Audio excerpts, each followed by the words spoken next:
চাঁদা আমরা নিব না, দুর্নীতি আমরা করব না। চাঁদা আমরা নিতে দেব না, দুর্নীতি আমরা সহ্য করব না।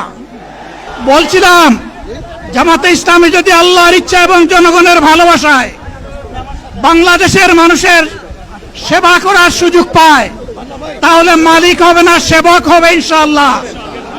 আজ আমি ঘোষণা দিচ্ছি, লক্ষ জনতাকে সাথে নিয়ে বাংলাদেশ জামাতে ইসলামী থেকে যারা আগামীতে সংসদ সদস্য হিসাবে নির্বাচিত হবেন, যদি আল্লাহর ইচ্ছায় জনগণের ভালোবাসায় বাংলাদেশ জামাতে ইসলামী থেকে সংসদ সদস্যরা নির্বাচিত হয়ে সরকার গঠন করেন, তাহলে কোন এমপি, কোন মন্ত্রী আগামীতে সরকার কিন্তু প্লট গ্রহণ করবে না।